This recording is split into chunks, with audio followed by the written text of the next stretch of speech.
All right, we're live. Good evening, booze. Okay, I have 30 seconds to tell you all what we're doing so that I can engage you or become engaged to you. I forget how YouTube phrased that. I think it's I have 30 seconds to become engaged to all of you. I don't know what that makes. I think that makes me a bit of a bad girl, but just we won't tell anybody. But tonight we have up first. I think we're going to get the tsunami ghost. Let's talk about that first. Let's get it up and out of the way. Oh shoot. See, I'm already at 46 seconds. So I'm never going to 30 seconds is going to be absolutely impossible for me to be able to tell you guys what we're going to be doing. But I did get the tsunami out. I did say hi. Uh, Hi, Tish. Welcome. I want to find I need a catchy catchphrase, right? Like, good evening, good morrow. I don't know. But I do want to stick with booze because that's really, I think you guys are all my booze. I kind of like that. That's stuck from, I think, day one. So we'll keep you guys as booze. Um, But yeah, I gotta get some catchphrases or something, instead of just coming up here going, "I'm live."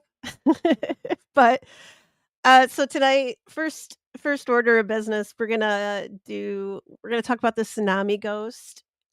It's a little rough, the first part of it with the history. Hello, Ruby. Welcome.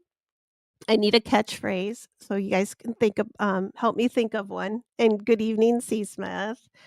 C. Smith shared some photos with me just a few minutes ago that I managed to get them to load onto StreamYard without any incident. So I am, guys, I am. I'm telling you, I am killing this. I'm killing the StreamYard. I am so smart. In about probably 6 to 7 months, I will be maybe at about, half speed when it comes to being able to load things. But I did get the oh, shoot, you know what? But I think when I loaded my photos, um I think it took my video away. Damn it. I knew I shouldn't have bragged about, being awesome because apparently I'm not there yet. Well, no, it's right here. Okay, whatever. And I am going to warn you, I've had a couple issues with my camera keeps telling me that it's disconnected, but it's still working. At least I see it on my screen. So if you guys if I suddenly disappear, just put some caps up in the chat. I also have it on my phone up here so I can kinda keep um an eye open as well on everybody, um, because it really does like, I keep looking over the chats are on this side of my screen because I just have the laptop right now as I expand, really my attention, if I had more than one screen up here in front of me, it would be just pandemonium for me. I mean, it'd just be like a Jack Russell chasing a bunch of, squirrels on the playground. It would be crazy. So oh, wait. I don't know why my hang on. Oop, there we go. Hopefully that you guys didn't hear that in the background, but okay. So, well, actually, okay. I'm gonna get a couple updates out of the way, and then we'll just do the tsunami because I think that's gonna take a lot because I just on the tsunami alone and a couple of the ghost stories. I don't know if you guys can hear all these pages that I'm turning right now, but there's like I've got about 7 pages front and back here, and I know it's a little notebook, so it doesn't look that bad, but these are just notes. This isn't like a script. So, I told you guys I'm throwing away scripts. I'm not doing that stuff. I wanna kinda keep it authentic as much as possible, which means I'm gonna ramble and stutter and be weird, but it's me. So, first up, the I know some of you guys were hanging out with me. We watched the Barry Morphew hearing. What was it? I think it's been 2, 3 months now, right? We're not going to be able to do that on Monday anymore, or at all. Apparently, the state of Colorado, or I think it's actually probably the county of Alamosa, Colorado, has decided that you are not allowed to live stream the court proceedings.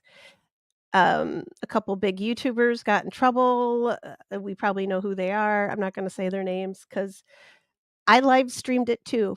So I know people were kind of complaining about it, but a lot of people were live streaming it. But I don't know how they're going to police that. But you know, back in the day when we had Napster, I don't know if you guys remember that, like stealing music, right? I was always afraid that you know, whatever FBI or something was going to be knocking down our door because I was downloading illegal music off the internet. So I, I don't really want to live stream um, the trial now, even though I have access to it, still it says I'm just a little afraid. It's supposed to start tomorrow. It's 1 o'clock Colorado time, so Mountain time. That'll be 3 o'clock Eastern.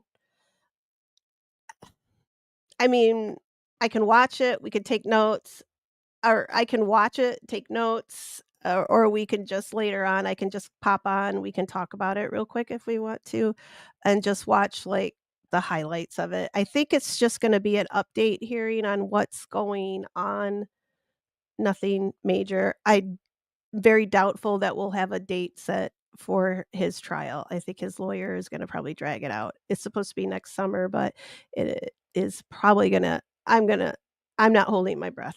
I'm not holding my breath that Barry's gonna, and he is out on bond, so he's living out there, but he is tethered at least.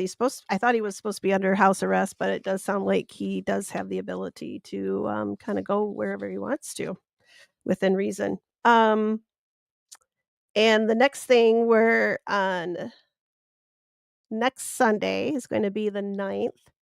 We're gonna dedicate that to, I think we're gonna do some more, since we started kinda talking about, like, the shipwrecks and stuff last night, and I know we covered a little bit of it when I did the Lake Michigan Triangle. We talked about, some, like, ghost ship sightings, like, on the Great Lakes, but since the 10th is gonna be the 50th anniversary of, the wreck of the Edmund Fitzgerald when it sank in Lake Superior, it's a huge deal here in Michigan, all around the Great Lakes, Canada, Wisconsin, like all of us, right? So I'm gonna kind of focus next Sunday on the shipwrecks and, like, we'll talk about that. I'll probably do a little history on the Edmund Fitzgerald. I do have photos from, uh, the memorials that the family had put up down on the beach at Whitefish Point, which is where the Great Lakes Shipwreck Museum is located, is at Whitefish Point at the lighthouse there. Um, so I have photos of all that I can show you, and then, I think I can't play the song, but I think, who was it? Is it Tish? Could you play it on the ukulele? Is that what you said? And so if you could play it on the ukulele, I will do a dramatic reading of it. I won't sing it, but I will do a dramatic reading if we wanna get together and do a collaboration on that. I don't think they can copyright us for that, but, maybe we shouldn't. Let's do it. Let's just do it. I think it'd be awesome. Um, so keep that in mind for next Sunday. But the official day is the 10th, but since we do Ghost Story Night on Sundays, that's what we're gonna focus on then. Somehow I will get that somehow we gotta get that song on here, though. Maybe we can just play, like, a snippet of it or something, like, every little bit. I don't know. I don't wanna get in trouble, but so it was Tish. Okay, so you are the ukulele player. Um, I'm shocked. I have a guitar. That was of I would think that should be a song I learned. I don't know why I never learned that one. I learned American Pie, um, what else? A couple country songs. I can't remember what I was taught, and then I just went off on my own and did my own thing, which, I haven't touched my guitar in a very long time, which I feel very, really bad about, but okay. And then I have one thing to show you, and this is for Rebet. If she's watching, if she's out there lurking, I wanted to show you guys these. They are so stinking cute. I think mentioned like about 10 times last night that I wanted to show these. Um, and I didn't. I kept saying I was going to. So I'm going to share. Hang on. And I got a cute little mouse now. So I have upgraded. I have a $13 mouse. So I'm going to be a little faster, hopefully sharing things. There we go. These are called Plushy Dreadfuls. And can you see them well enough? Um, I don't know if I can make it I don't think I can make them too much bigger unless I make it whole screen. Hello, Stevie Top Mod. Um, Here, let me do this. Okay. Hopefully you guys can see these little things. They are I don't know. I think they're stinking adorable. Like, I want one of these. I'm getting one of these for I told you guys about my niece who likes, like, really creepy stuff. I hope you guys can still hear me. Wait, hang on. Can you hear me? Uh, Let me make sure my mic is well, it says okay, it says it's working. So, alright, let me show you. They have a line coming out. Oh, they have the Halloween collection, but I will post this in the Discord, and then I'll put it in a community post too. Um, oh my gosh, where are I have to find them here. Um, where are they? I guess it's just plushies because they have some that are Alice in Wonderland themed, and I want one. But some of these guys are so stinking cute. Like, uh-oh. Look at that. Like, this is one of the ones I want, but they have some that, like, they're Alice in Wonderland themed, and they're just so cute. But I'm gonna put these up if you guys think they're so if you guys like them too. I don't know. They look like some old toy that's been sewn together a few times. Like, I don't know about if you guys have dogs. My dogs, usually when they chew up their toys, I try to sew them back together. Like when I was in vet tech school, we had to learn how to do sutures. And so I practiced on my dog's chew toys because little Russell, she chewed up everything in sight. So, yeah. So I got to get a lot of practice doing that, but that's what these kinda remind me of when she had one toy that was called, Matt the Rat, and um, she would always chew his head off, and I had to put it back on all the time. Um, this one here is pretty cute, 'cause he's a little purple one. Look at him. Oh my god. So those are those. I know, I was probably way more excited about these than I should have been. I mean, but they're really cute. Like 15 bucks. I thought that was pretty cheap for a plushie. But yeah, check out check them out. I'll put the link in the Discord. I thought they were pretty if anybody wants to buy me anything, this is what I want for Christmas. All right. I'm gonna stop sharing that. Let me just when I think that I'm getting wow, why am I so big every time I hit that one? Um, there we go. Okay. And I'm gonna pop up. So we're gonna talk about the tsunami. We had a little bit of we did the cute little plushies, right? We've soft and playful and cute. And we're gonna gonna talk about the tsunami. It's gonna be, what are you saying over here, Stevie? Are we, I don't know what that is. What is that? Yes? Yep, everybody? Okay. Oh, I'm still got a little disease hanging on to me, but I do feel a whole lot freaking better. Okay, so I'm gonna add this. Oops, here we go again. Okay, there we go. So we're gonna talk about La Pupus? What are La Pupus? Oh, wait a sec. Those are those things, oh my goodness. I think was OB talking about those or I can't remember. These are way cuter though. I mean, they're dreadful. I love them. Okay. Buckle up, buttercups, because this one's kind of sad. I don't know how many of you guys tuned in and watched that Unsolved Mysteries episode. I know I think I saw Tiff in there last night. Like for oh, collector collector snobs. Okay, I got you, Stevie. Gotcha.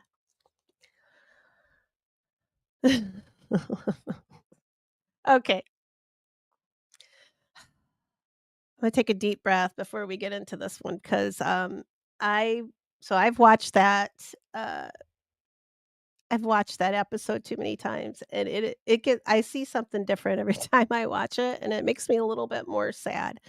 I don't know how much I want to talk about the devastation. It's heart-wrenching. C. Smith, I don't know how you felt, but it was, God, it's rough, and then I list and the ghost stories, like, I kinda wanna just get to the ghost story part, but I feel like we do need a little bit of a backstory because I think in order to really kinda get the grasp of the ghost story, really, like, to really feel that,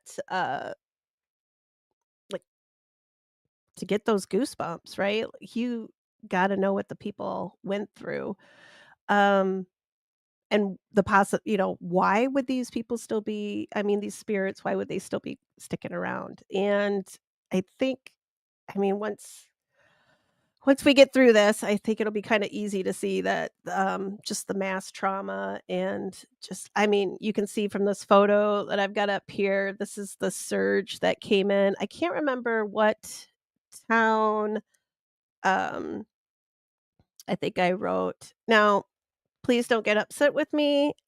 I am not fluent in Japanese. I'm not even good at Japanese. I am going to do my very best pronouncing these words. If I say them wrong, I'm apologizing in advance. I'm going to do my best not to butcher them. Um, so just bear with me. If it's really horribly wrong, I'll go back and edit it, but otherwise it's just gonna we'll come back and laugh at this someday. When I get really good at Japanese, which I probably will never be good at it. All right. So, I have to get to the top of my I don't even know where my list began on this because there's so much. All right. So I'm going to take you back March 11th, 2011. And where is it? At 2:46, Japanese Standard Time, a 9.0 to a 9.1 earthquake hit off the coast of the okay, here we go, Oshika Peninsula, and this is the Tohoku region of Japan. Hi, girl Ryan. Settle in. We're getting through uh the traumatic stuff first, and then we're gonna get to the ghost stories. But this is the tough part. 2:46, 6 minutes, a 9.0 earthquake rocked the coast right off of gonna say it again, Tohoku region of Japan. And now this is the most northernmost region of Japan. Most of this area, it's mountainous, but there is a lot of agricultural. If you were to look at like aerial photos, which, silly me didn't get any to show you, I just found pictures of devastation because that seems to be what I gravitate towards. But there were a lot of, you can see where there's crops that are being planted, so it is a little rural. It's also a so there's a lot of fishing. So all these people are descended from generations of men and women who've, you know, worked in on the sea, and also with the agriculture, but so it's not, so if you think of Japan, probably most people think like Tokyo, and that's all in the southern region of Japan. So this is the north, a lot more, uh, rural, so more country-ish, right? So the earthquake hits, 6 minutes long, and I do have a video that after I show, maybe I should just show the video first. Let them do the talking, maybe that might be better. Hang on. Alright, let me remove this real quick, and then I will pop up, um, okay. Oh, no. Okay, never mind. I don't have one for the, I'll go back to this. I thought I had one of the gentlemen that, from the, I don't know why because I just don't really wanna talk about this. I think that's why I'm stuttering through this so much. The gentleman that from the Unsolved Mysteries episode that he was telling about his story, how the wave came through, knocked through the office building, and he was swept out. I think he was one of the only people in his office building that survived. I think he said 54 people were, in his office died, and somehow, a miracle that he survived. He remembered being flushed out of the building and into the surge and out into the water and not knowing where he was, what was gonna happen to him. Uh, Obviously, I mean, this guy was resilient. I can't imagine listening to his story just was, um, how terrified he had to be. Because I know I would be. I'm sorry, this is terrifying. Just to think about it terrifies the crap out of me. I have a fear of drowning, so this would be not my ideal situation. I would not wanna be anywhere near this, and just the way he was able to get through the story, I have to say this gentleman was pretty, he's a tough guy. So, just some backstory on it. This is at the same time too with when the Fukushima nuclear disaster occurred, so this is all happening at the same time, and I know back when this occurred, I was only hearing about the nuclear disaster. I didn't know about this devastation to these towns along the coast. I didn't know about any of this until just, like, what, just this week. It's crazy. Um, I and I don't live under a rock, so, I'm not sure what happened, but so when the casualties were, they had 19,759 deaths. There were 6,242 people injured, and then of the missing people were 2,553 people that are missing, and I presume have never been found. These were the stats as of last year. I didn't see any other updates, so I'm gonna assume that those people are still missing. So that would put I would assume that the deaths would then be over 20,000. And very sadly, 46% of the people, that died were over the age of 70, and only about, I think it was 50 only 50 96% of the people in most of the all these towns, they do have a warning system. They do know about tsunamis. They have um, when earthquake hit, that they had all of that going down. They had no clue what was coming. They'd never had a tsunami this large hit the coast before, so this was something far beyond their expectations. So, a lot of times you'd like to say, well, they didn't have proper safety measures in place. Well, I mean, we see what happens right during hurricanes in here in the United States. Like how many people just decide they're going to hunker down and wait it out, right? I don't know if that's what was going on here. Like half the people said they were going to stick around and probably didn't think it was going to get that bad. Maybe they thought, well, maybe a little water would rush up or something. Um who knows what they thought. But I mean, we can kind of, even though it seems like they did what they I mean, they did have safety measures in place. Only half of the people were listening, that took advantage of the safety measures. And unfortunately, let's see, what was the size of, let's see, the surge was 3 stories high.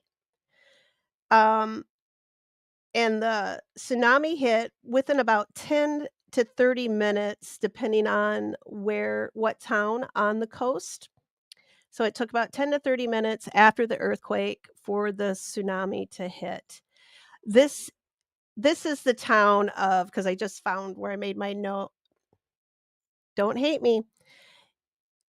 Ashinomaki. I'm probably saying it wrong. And this is also the city that suffered the most casualties during the tsunami.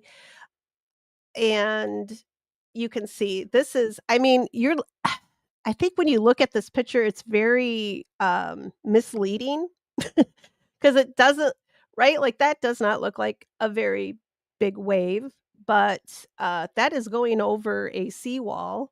So there is actually a seawall in place there, um, to protect from those big waves coming over, but they're not there to protect against these type of waves. So, did I say that wrong? I think I said it wrong. 30, I think I had meters or whatever they said that was on here, but it was 100 and, you have it right, 130 feet high, which, and then I think I just wrote on here that it was like 3 stories tall at one of the highest points, at the highest point of the surge. So, it's at roughly about 130 feet. That's what I put on here. I thought I'd put it in, let's see. Yeah, I probably put it in here somewhere, but like I said, look at all these notes. It's crazy. So, unfortunately, this happens. Let me get to the next, I'll show you the next slide. And this is the devastation afterwards. Yeah. Oh. Oh, 130 is 13 stories. Okay. So I must have, maybe I meant to put, sometimes I forget to put ones and zeros. This is why I don't balance my checkbook. I put ones and zeros places that they shouldn't be, which sometimes works out, but then sometimes it doesn't. So this is part of the area. This is afterwards. So this used to be a community. This used to be a full town, and there is nothing. Adele, you get down. Come here. Kitty's being bad. All right, come here. um Everything is wiped off. These were all homes. All these people are displaced. Something like $360 billion in US dollars in damages, which as of 2024, that would actually be $503 billion. So that's a whole lot. At least for me, that's a whole lot of money. I don't have any of that kinda change laying around, but, um, I didn't put a whole lot of these photos because 'cause they're so it's heart-wrenching. I didn't wanna totally drag everybody down tonight, but, and this one, you see the snow. So, like I said, this is March 11th. This They do get snow in Japan. This is higher elevations, like I said, this region is a little mountainy, uh, so these are volunteers from Fairfax County, Virginia, so from the United States. They came to help with the rescue efforts to get people because they actually did were able to get a lot of they were able to get survivors.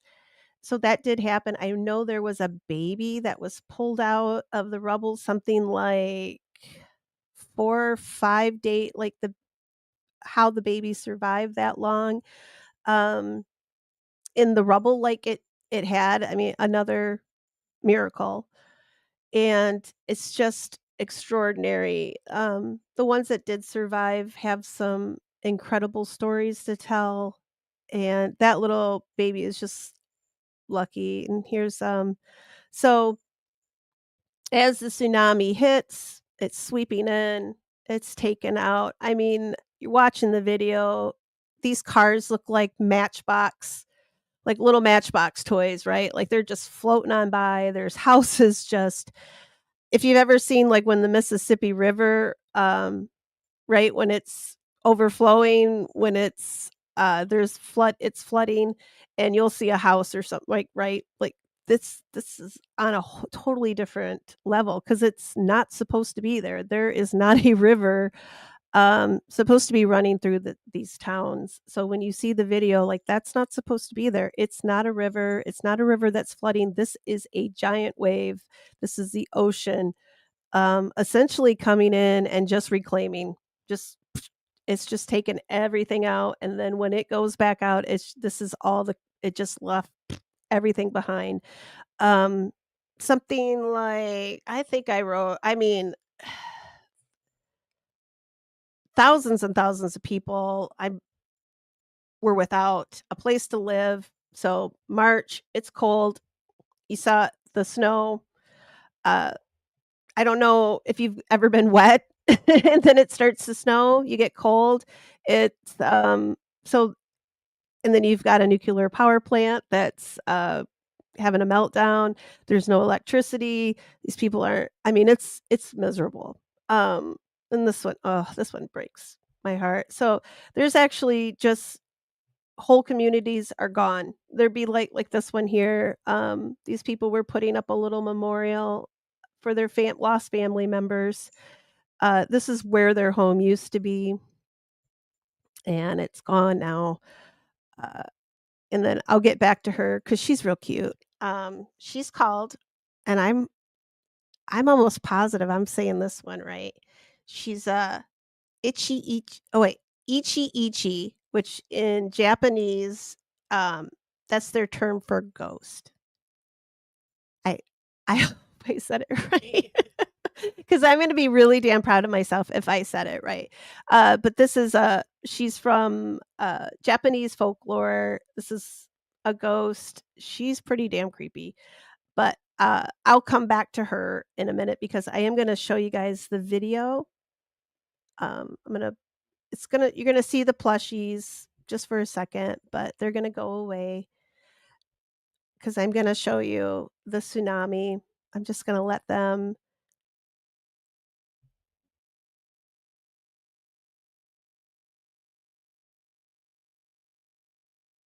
uh-oh, wait, is it showing? It might not be showing yet, hang on. Nope, hang on. Alright. See, this is what happens when you start off and you brag about how awesome you're getting at, the technology, and then you're not. 'Cause it's supposed to be sharing this one, and it's not. Alright, let's try this again. Share screen. Japanese tsunami. Alright. Can we see it? No. There it is. Alright, I'm gonna make it really big so we can all see it. This is for you, Randy.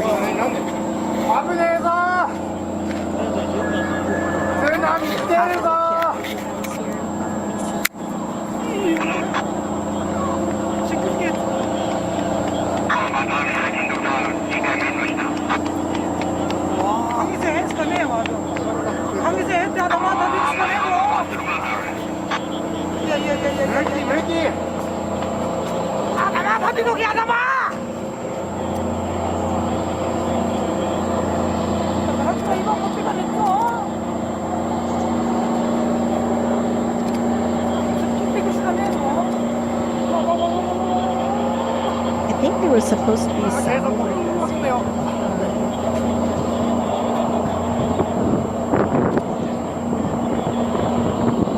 It's not playing.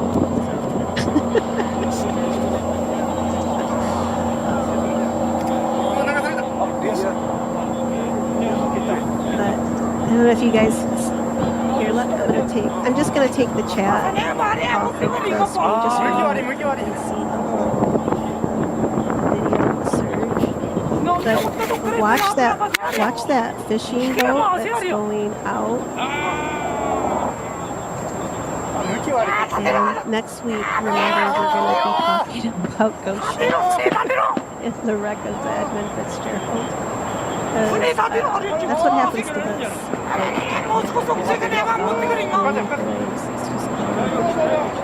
So I don't know what they were trying to do.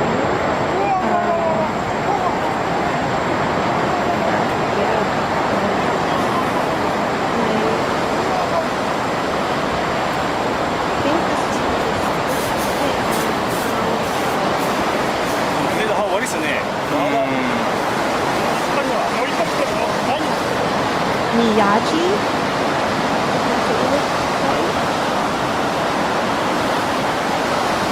This was another one of the towns that there was escalated.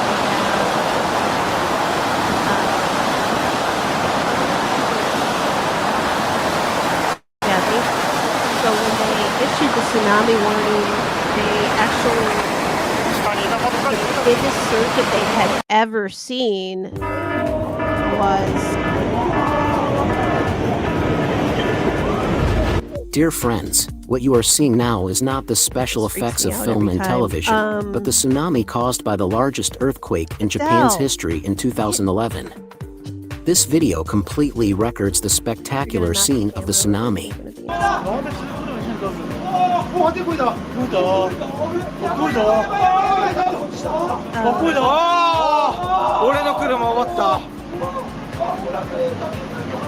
Yeah, just watching those cars, I mean, they look like matchbox. Like, there's like, it's nothing. Just swept away.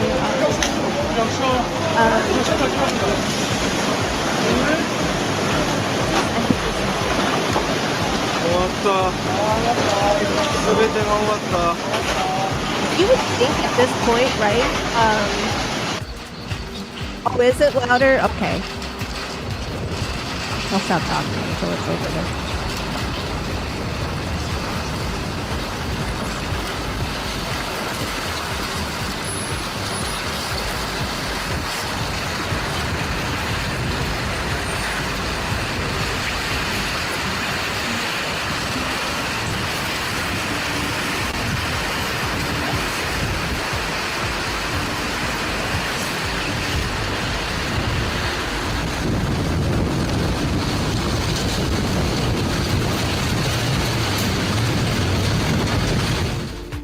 This is the magnificent scene when the tsunami hit Japan on March 11, 2011.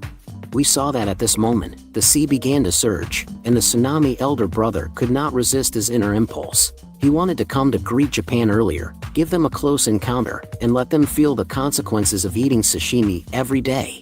We saw that the seawater was rushing at a speed visible to the naked eye, and this time the big brother tsunami could really be unleashed completely. At this time, it can be seen that the seawater has rushed through the protective dam, eroding the entire road in an instant.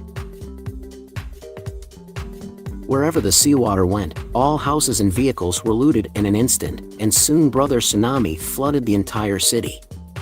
At this time, we saw that there were actually two people riding bicycles on the road. I have to say that the hearts of these two people were really too big. Maybe they were already used to these earthquakes and other scenes. But they did not know that they would face the largest tsunami in Japan's history in a few minutes, and they did not know. Okay, so it's just playing again. I couldn't hear it because I don't know hang on. I thought it was coming through on my headset, but let me look here real quick because I think I had to unplug everything and then plug it back in. And for some reason, my super nice headphones that I have here are not showing up. Um, and I'm wondering if I have to plug it into my mic. So give me just a second, guys. Maybe this will work.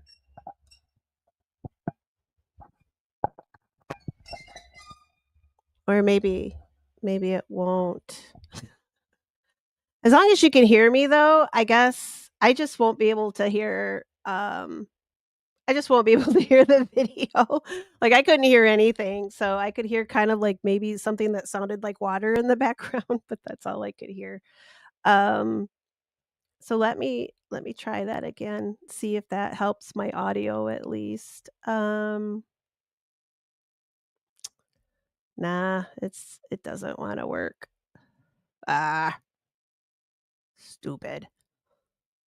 Alright, well, it is what it is for tonight. I don't know why my, headphones aren't showing up on my laptop for some reason. This is what happens when you, try to move stuff around to make it and I don't like my setup. I tried to make it more convenient, and it just sucks. So, imagine this. This is all along what was it? It hit 561 square kilometers, which is 200 and wait, nope. 561 square kilometers of coast. I wish they would put stuff in miles. I mean, I know everybody else is on the metric system but us, but still, I'm not very good with conversions, but that's a lot. That's a whole lot. All these areas are just absolutely devastated. People are without homes. There's camps set up. Loved ones, they don't know where they are, they're missing.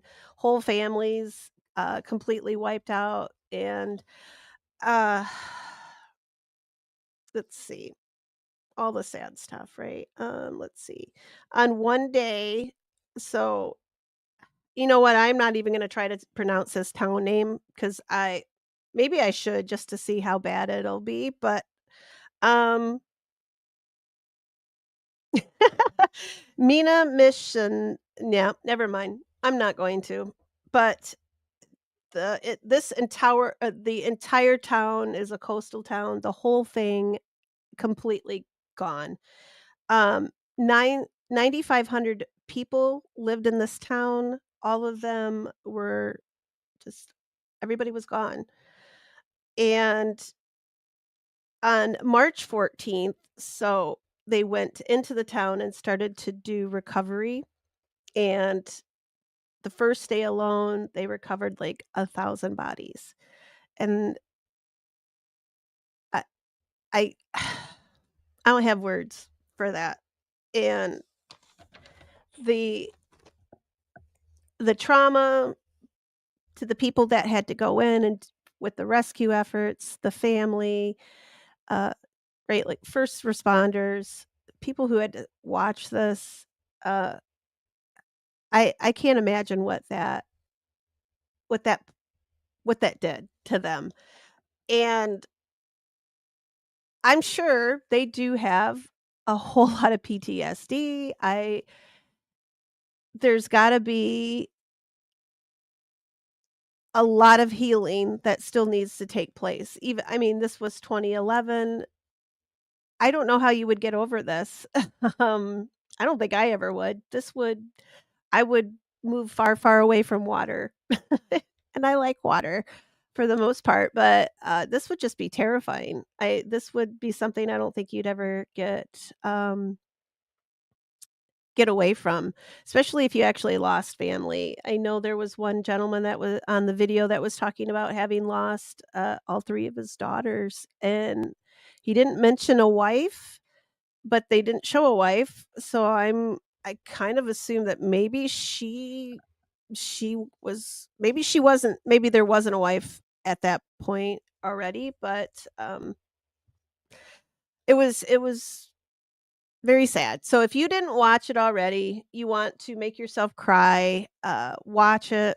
It's the monk that's on there is he is so amazing. He's a Buddhist monk. His name, and I'm not gonna screw this one up unless I can't find it because it's probably in my notes here, but, um, Reverend Kanda. Kanda or Kaneda? Kaneda? I don't know if they said it in the video. I'm sure they did, but it was all subtitled, and they probably said it right, like Japanese. Um, but he was amazing. Like he was so uplifting. I want to become Buddhist now. I think I will because I really liked everything he had to say. Just um, one quote that this isn't. I don't think this was in the. This wasn't. I don't think this was from. This was not from the episode. This is from a book that I'm gonna talk to you guys about too because I just ordered it off of Amazon. I wanna read it. If you guys wanna learn more about this, because at some point, I'd like to come back and do this, like, really proper, uh, but for now, this is right, like, this is as much as I could get on it in a couple days of putting this stuff together, but he said this is a quote from him, um, "It doesn't matter whether you believe in ghosts. What's real is the suffering and the pain." So, when people would come to him to converse and to, to ease their souls, he didn't look at them when they were he's one of the first ones that was hearing about the ghost stories. He's also one that has done exorcisms, and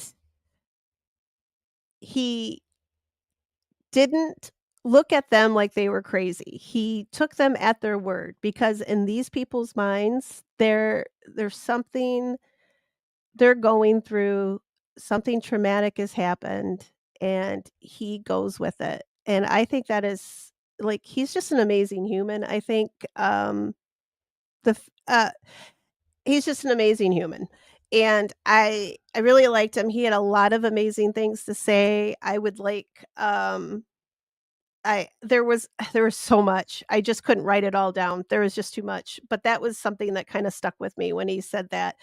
Um, but you have to think about that, right? Like, doesn't matter if he's saying, like, it doesn't matter if I think they're possessed or not, or if I think they're actually seeing ghosts or whatever. That person needs my help because they're in pain, they're hurting, they need counseling. They need they wanna heal. So that's why they're here talking to me. So that's what he's there for. So he's not gonna sit there to judge them and tell them, "No, ghosts aren't real. No, you're not possessed." And you're seeing things. He's not there to do that. He's there um, to ease their mind and to help them get through this traumatic, event. And I just think he like I said, he's just a good human. Um Oh, no, Morg, are you gonna see, I knew somebody was gonna come in and get my, was gonna get me for my pronunciation of Japanese. So, if it's spelled like that, then it must be I can't. Um, if I don't know how to say a word properly, I usually just kinda mutter it, so but I think yeah, Canada. Can mm, alright, I'm not gonna say it again. Well, I have to say it again 'cause he's who I'm gonna talk about. So, all this devastation, I gotta pull up creepy lady now. Okay, there she is. So, and this is the one, I think I'm saying this one right at least. Ichi Ichi, which is ghost, Japanese folklore. There we go. This is long. So, the Japanese, they have it's Buddhism, and they d they prefer Japan, small island. Typically, it's cremation over burial just because there's not a lot of space, and but they were dealing with thousands and thousands of remains, and many of the crematoriums and the morgues were at capacity, and the ones, um and other ones were actually completely out of service because they're destroyed or damaged or didn't have power because everything is out. So, they really only had a few crematoriums that could process, and one crematorium could only do 4 bodies a day. So, that's not gonna make much headway. Uh, and it's very and think of this is a very important part of their culture to bury their loved ones. This was very rough. Um, they had to have mass graves, and later the families were promised that, their loved ones would be exhumed as time allowed, as they could cremate, they would do so. I didn't find where they said that they were able to do that. I just, um so I don't know if there still is a mass grave. I was trying to find that. I'll keep looking because I mean, I like that's kind of the stuff I'm into, so I wanted to know more about that, but, um, I could see it just taking so long to do this. Yeah, so they showed them, you know, these mass graves, there's people, more trauma. Um, I'm sorry, guys, this is rough. Okay.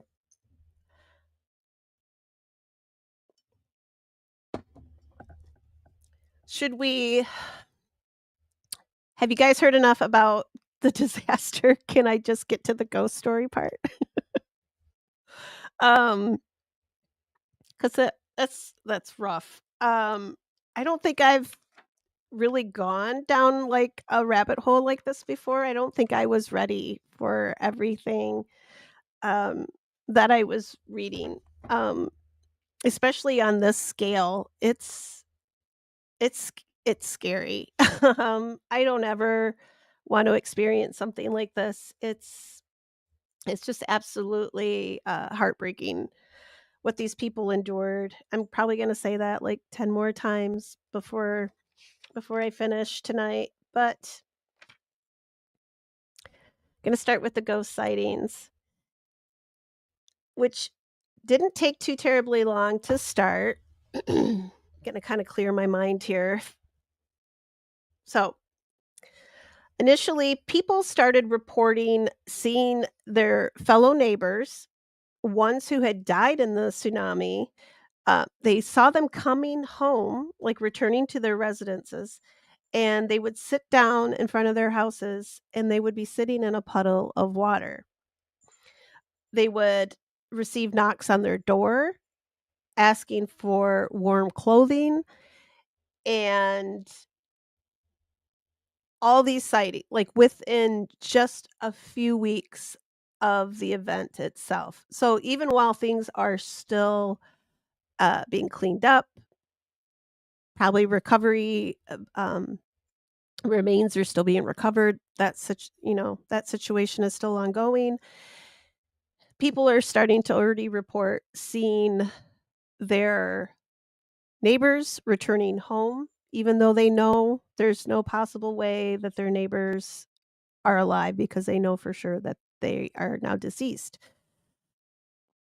And I don't know about you, but if I had just lived through this and I opened my front door and there's my neighbor, just standing there on my front porch and he's just soaking wet and there's like a puddle of water underneath him. I mean, I would give him a towel. um, but I'd probably like slip it out through like a window. I probably wouldn't open the front door all the way because they always tell you, like, right, you never when they knock on the door, don't open it. So I would throw him some warm clothes out through a window or something because um, that would be a little freaky, but Japanese culture, they are far more in tune to the spirit world. To them, it's not that far away. So, it's not like heaven to us, right? Like, it's way far away, way up in the clouds somewhere, wherever it is. To them, it's essentially we're all still here together. We're just separated by a veil. And the analogy that they used on the video was, the rice paper that they use for the homes, for the traditional Japanese homes. I think it's rice paper. If I'm wrong, somebody correct me. So it's very thin. You can see through it, like, you can see the shadows. You know that somebody's on the other side of it. You can see them moving. That's how they use to explain, like, how the Japanese feel about, like, when their loved ones, die, that they're still there. They're just more of a shadow of themselves. So, they still believe that their loved ones are all around them. So, it is a little bit more accepted, uh that this can happen, like, spirits are around you, your family and your loved ones are there, and I think that's pretty oops. Yeah, beware hungry ghost, and wet ghost because this kinda especially I mean, there's a lot of wet ghosts in these stories, and the next one was, a lot of people started having very vivid dreams, which I would think they're probably having some damn nightmares after all this stuff went down, right? Like, this is traumatic experience. Um, Strange, disturbing, and then sometimes also very comforting dreams about the lost loved ones. And those started almost immediately after the disaster. Possessions, which we'll get into that because there's a really funky story with possessions, and we'll get back to the Reverend with that story.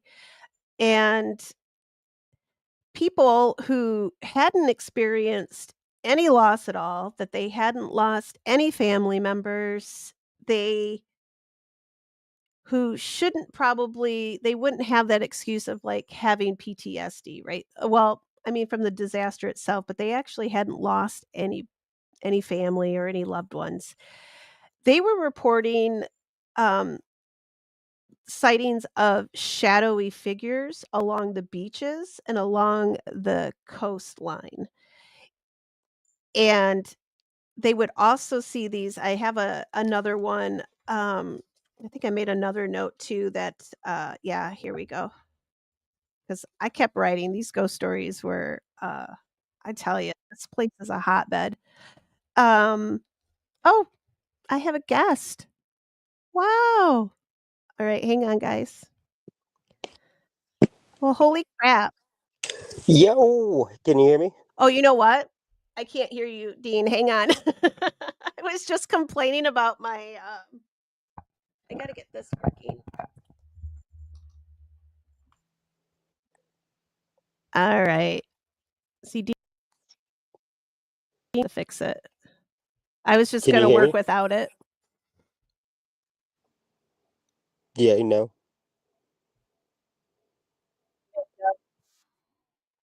Yeah.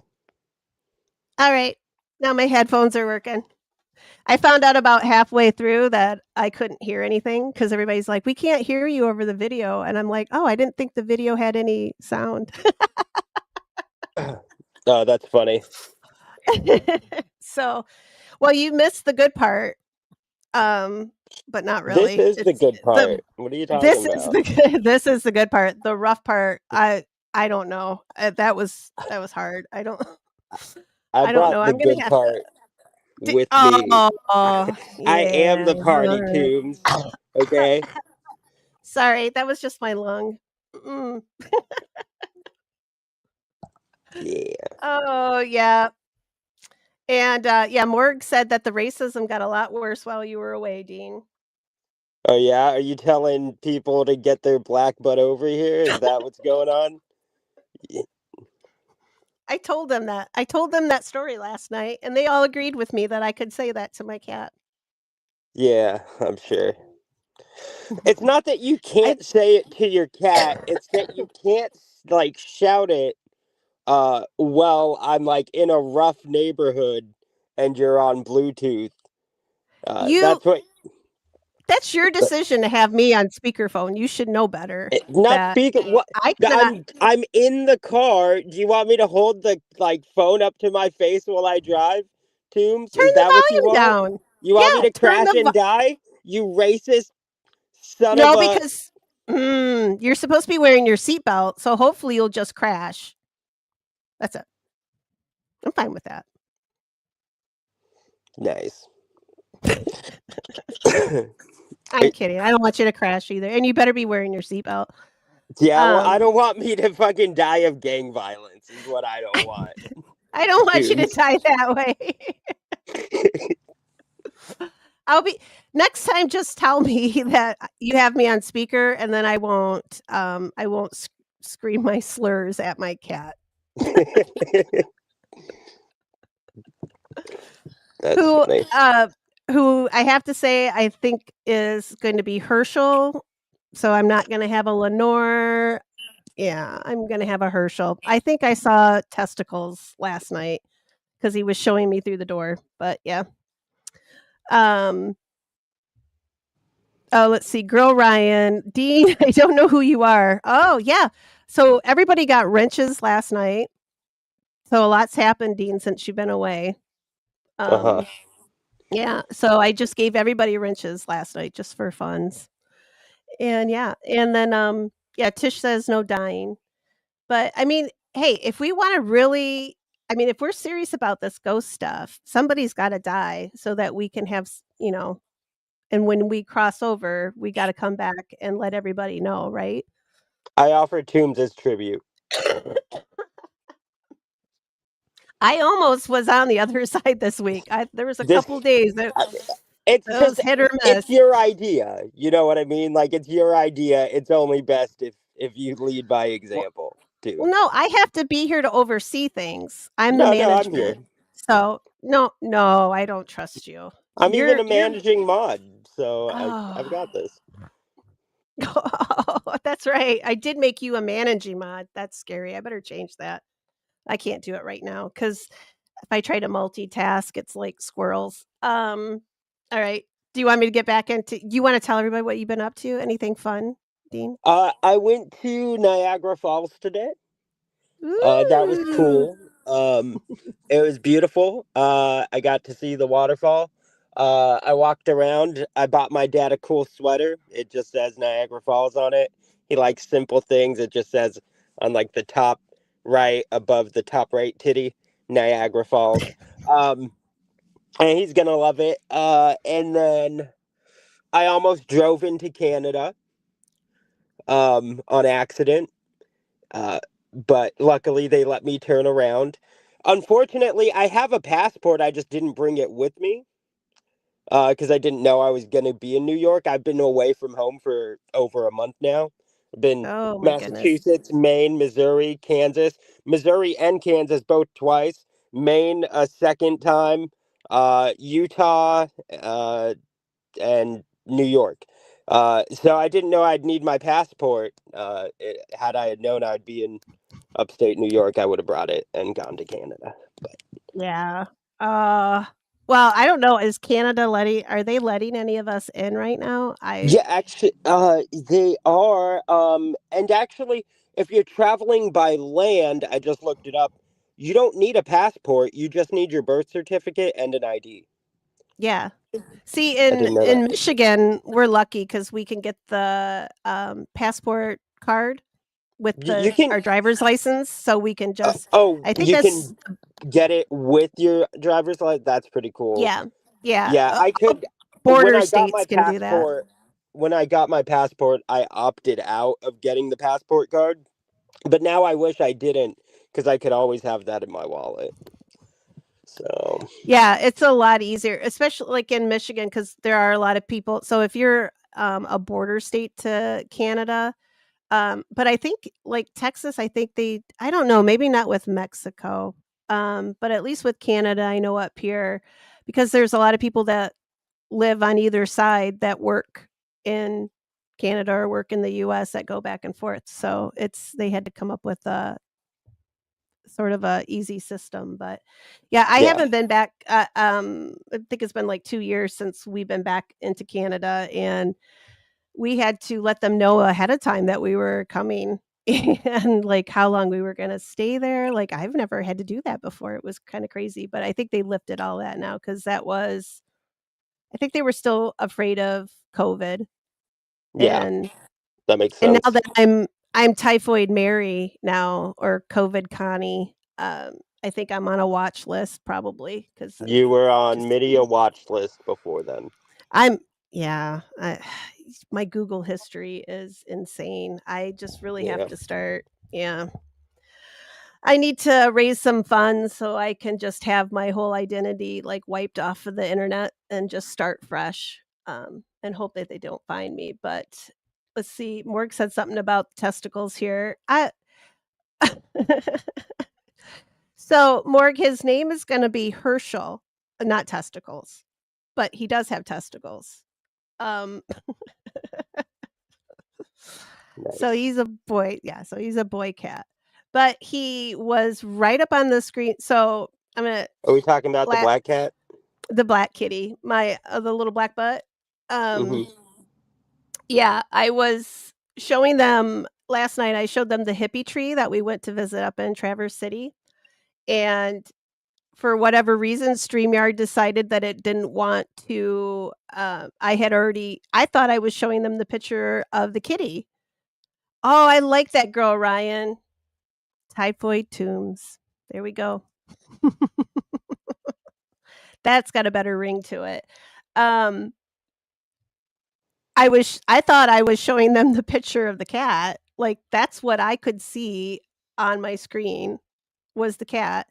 But what they were seeing on their side was actually still the hippie tree. So they're all looking at the hippie tree, like searching for the cat because I'm talking of like, look at the cat, look at his eyes, how green they are. And they're like, where's the damn cat? So it like turned into like this where's Waldo situation. And then I realized like I looked over at my phone and I could see that it wasn't Yeah. sharing the right. Yeah. And I don't even know why it did that. So I That's just not that's not that bad. Morg can attest to this. This is bad. One time I was sharing my screen and I I may have opened a folder that had small icons of me, and it had uh, somewhat provocative Wait. photos of me. Oh, okay. Nope, enough said. I we can It wasn't guess. it wasn't You're anything nude. It was like me without a shirt on, uh, and like the picture cut off right at like the waist, right? But it looked very sexually suggestive. Uh, and my whole stream saw it. And at first, the stream. This is the sad part. At first, the stream was like, everybody in the chat was like, "Oh, whatever. It's just Dean. I guess has gay porn on his computer." And then I was like, "That's not gay porn. That's me." And that's when they were like, "What?" Right? Like the idea of me having gay porn on my computer wasn't weird, but me having images like that of myself was terrible. Uh, I one thing I am probably not well, shoot. As a managing moderator, can you share no, I think I still have to let you share your screen, right? oh yeah, yeah, yeah. No, I'm Okay, just a good. managing moderator Um, on YouTube, but not in stream mode. yeah, okay, good. Because I don't think I am ever going to let Dean share his screen. I don't think that's ever probably gonna happen unless I'm, like, drunk or high, which I'm probably not going to be while I'm streaming. So hopefully that's not I mean, honestly, Dean, probably what you would share would be no worse than what is on my Google search history. So I'm honestly, nobody needs to probably see either one of our stuff. So, Yeah. yeah, I think we should keep our stuff locked down, guys. You don't want to see it. It's really my stuff is just like how to kill people without there's any signs um of body being right, like any signs of trauma, like just straight up just look like they just died. Like, those are things I search for. I don't I have reasons, and it's not to kill Kill people, it's people. just It's just uh, uh-oh. I'm getting reverb in my headset now, but yeah. Oh, girl Ryan, did you miss the hippie tree last night? Well, I'll throw I think I still have a photo. I'll I'll try to add it on here, but it'll probably make everything crash, but I'll try to show it again, but it was really cool. We had a really good time, going up north and seeing the hippie tree. It was really neat.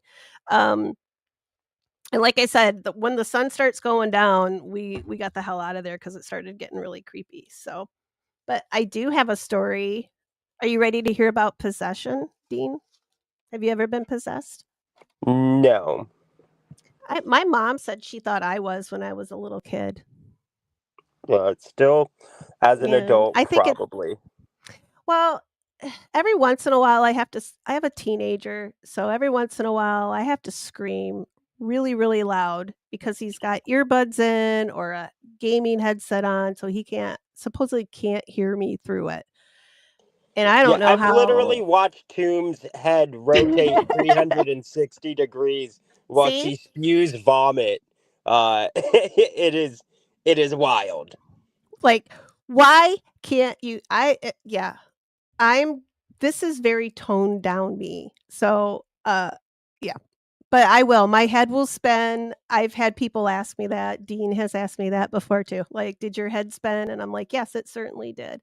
And I think that's a ginger thing. I think we all come equipped with that, like that standard for us that we can do that. But yeah, my mom said she thought when I was a little kid that I was possessed because she thought I was speaking different languages. But I've already proven tonight that I can't speak other languages. I can barely handle English. And yeah, see, Morg, he knows.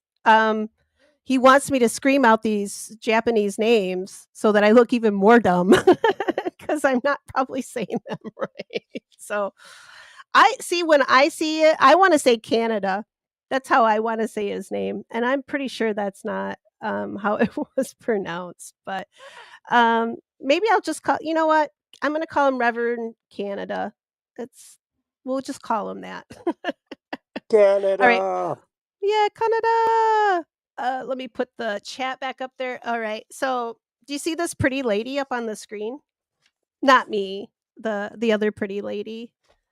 The Oh, one with the halitosis coming out of her yes. mouth. Yeah.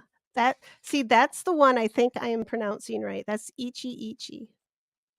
Nobody has told me I'm saying it wrong yet, so I'm pretty sure I've got it right. Um, what I know what Akira is. That's something my brother watches. Is that Japanese anime? Is that what or is it what is that?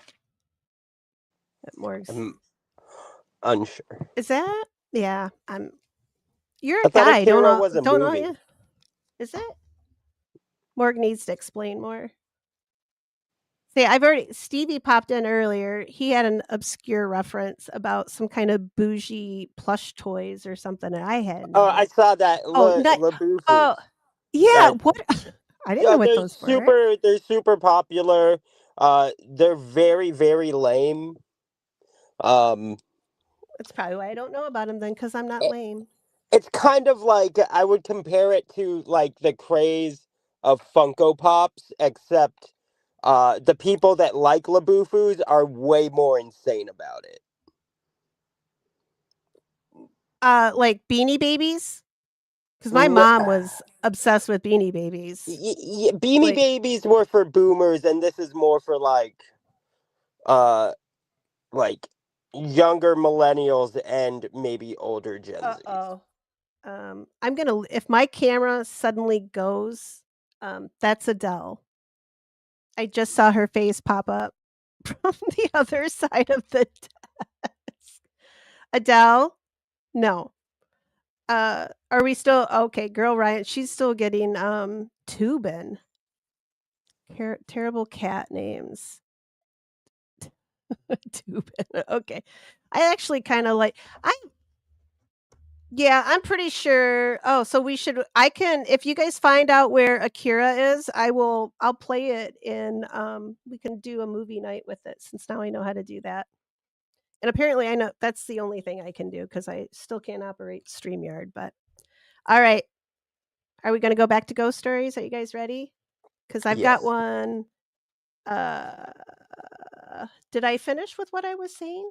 Yeah, we did the shadowy figures on the beach, right? I think that's where I left off. All right.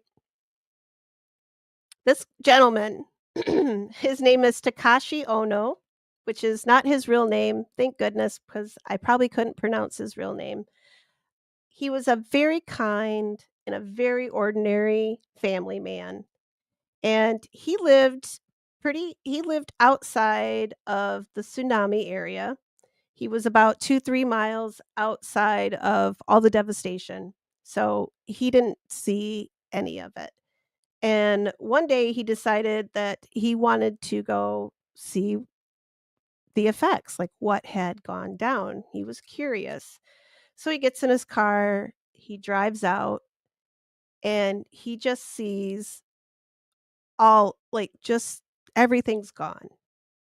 And all the devastation, he's appalled. He comes home, he's visibly shaken. His family's a little worried about him because he looks not himself. And then that night, after they have dinner, they have their tea, he has a can of beer. He started to roll around on the ground and make animal noises. And it didn't specify which animal noises he was making, but he was making some kind of animal noises. And then he ran out into the field behind their house and started to roll around in the mud. Now, he lived with his mother and his wife, and they were able to get him collected and put back into the home, and he fell asleep.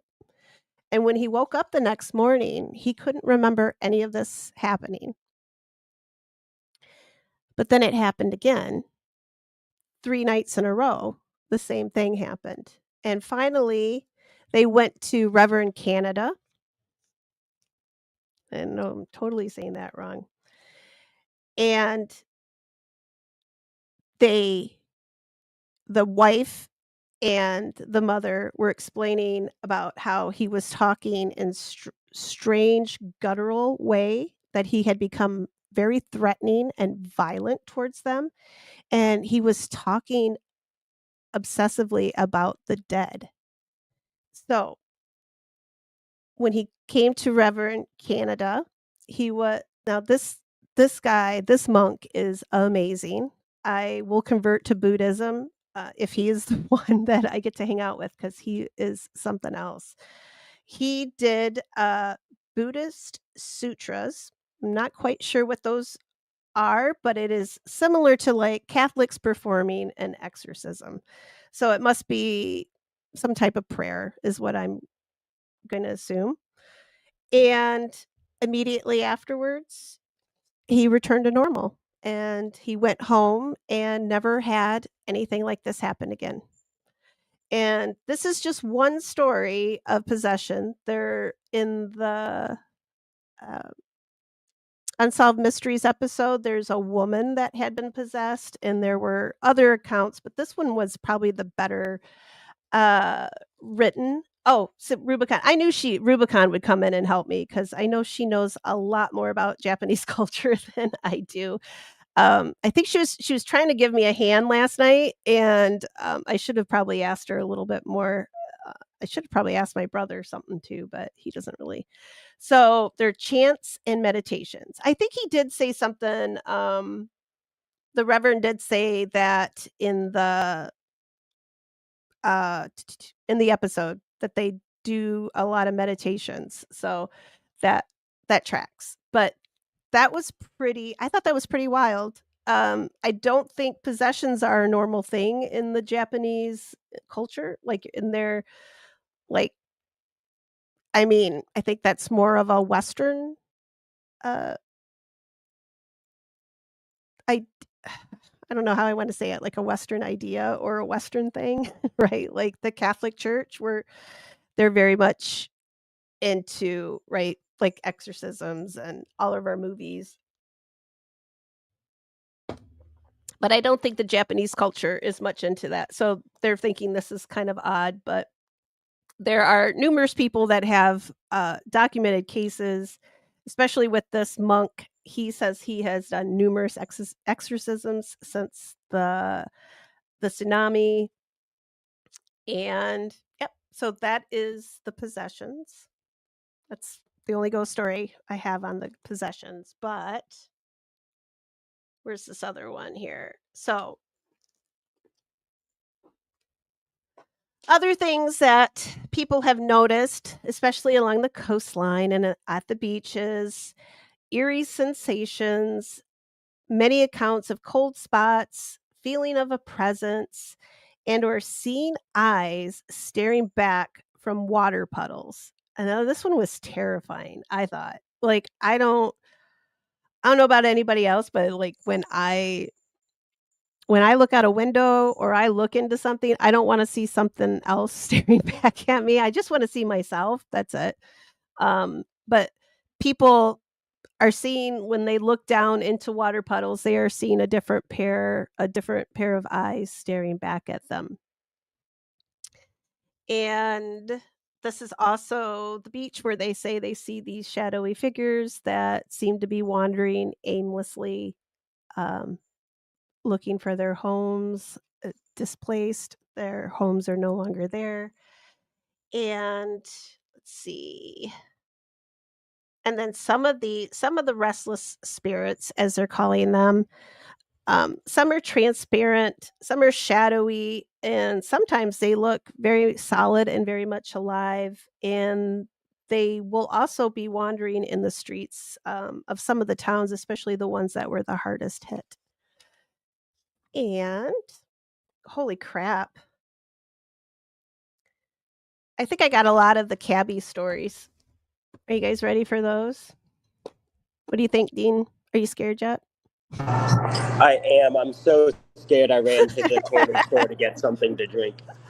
Oh, That is how scared I am. I thought you were gonna say This is you terrifying. had to smoke a cigarette because you were so terrified. That is coming next. Okay. So the coolest part of all the ghost stories, I think we kinda touched on these, like, a few times already when we've talked about this, are the phantom taxi passengers, and these are I so I am equating these to, like, the phantom hitchhikers that we have here. We've talked about a couple of them already on past episodes with Resurrection Mary, and who's the redheaded hitchhiker in Rehoboth, and numerous other, um, phantom hitchhikers across the United States. So, this is kind of it more is Large Marge, is she a phantom hitchhiker as well? I don't believe I've heard of her. Or maybe you're just messing with me. He could be. Um, but so they're sort of along those lines. However, uh, it doesn't sound like they're reoccurring like ours. Like with Resurrection Mary, it's pretty, it happens quite often. Like the story's been around. It's more urban legend at this point, just because so many people have told that story over and over, similar with the redheaded hitchhiker. Pork from Pee-wee's Big Adventure. I okay. Lady of the Lake in Dallas. Oh, I've heard of her. She popped up when I was looking. Um, she was the ghost truck driver. It's been a long High Clips. Um, it's been a long time since I've watched Pee-wee's Big Adventure. So, yeah, I've been to White Rock Lake. C. Smith. C. Smith and I had the same stomping grounds for a while. Dallas has probably never been the same since we've left C. Smith. I know I left my mark on it. Oh, unfortunately, especially down in Deep Ellum. There's a couple bars that I signed the walls on. Not like bathroom, but like their actual walls. If they're still there, my signature is there someplace. My government name though, not tombstones. I should go back and sign as tombstones, so that would be kind of fun. I need to go back. I need to go back to Dallas someday. If they'll let me back, they might not. So, with the phantom taxi passengers, it's a little different from our phantom hitchhikers, our urban legends. Just the fact that these are primarily seem more like lost souls that are looking to I don't really wanna use the term crossover, but they're looking to go home. That's it. That's what I wanna say. They're looking to go home. So and they seem to know that they're not alive, especially one of these stories, which just left me with some goosebumps. I think I'll read her first because I real is my favorite one, or I could just no, I'll do that. And I think this one was in the episode too. So it was, yeah, here it is. I'm gonna make sure because 'cause I've got them all kinda jumbled on my paper. At some point, I'll probably get very organized. Probably won't, but, um, so this was from a young sociology student, Yuka Kudo. She came to the towns where the most devastation had occurred, and she was doing her own little study where she was just interviewing the cab drivers because she had heard about multiple reported sightings of cab drivers picking up fares being told to go to a location and their passengers disappearing. And she could only get 7 of these drivers to actually talk to her and allow her to document their stories. So I've only got a few of their stories because, there is a book with them in it, so of course they're not gonna give me all the good ones. But like I said, I ordered the book.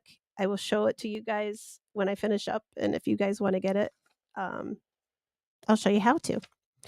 But this story, one of the first drivers that came forward to her, it was just a few months after the tsunami, and their business wasn't quite, back to normal yet, just because there was still a lot of recovery effort going on, cleanup, a lot of devastation.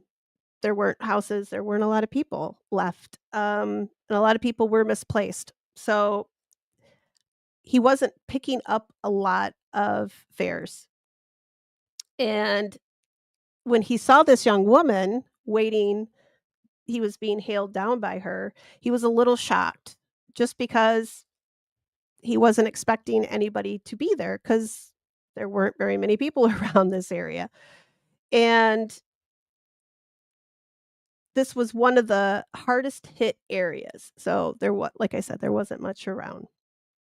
And this so the tsunami happened in March.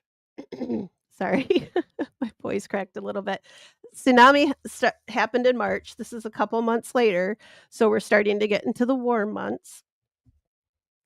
And this young lady was wearing a very heavy winter coat.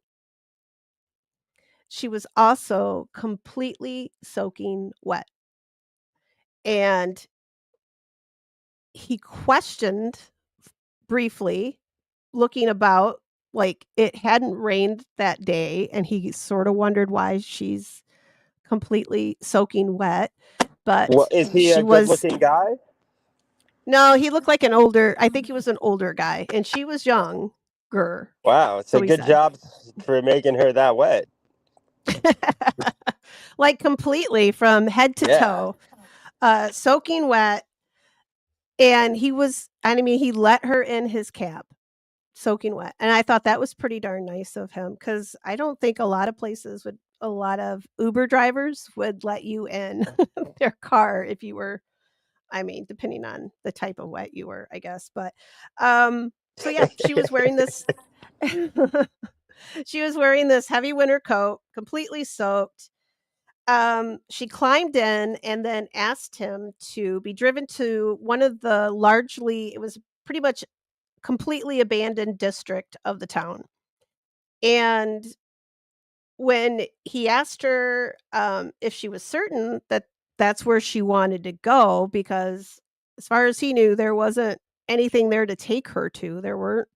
There's no houses left in this area.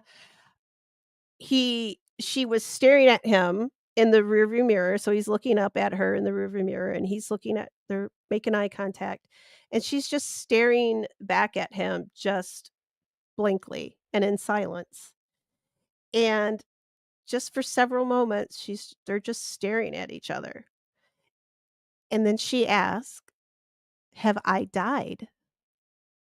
And the driver turned around to face her. Instead of looking in the mirror, he turns around and he's looking right at her, or should have been looking right at her, but he wasn't, because she had completely disappeared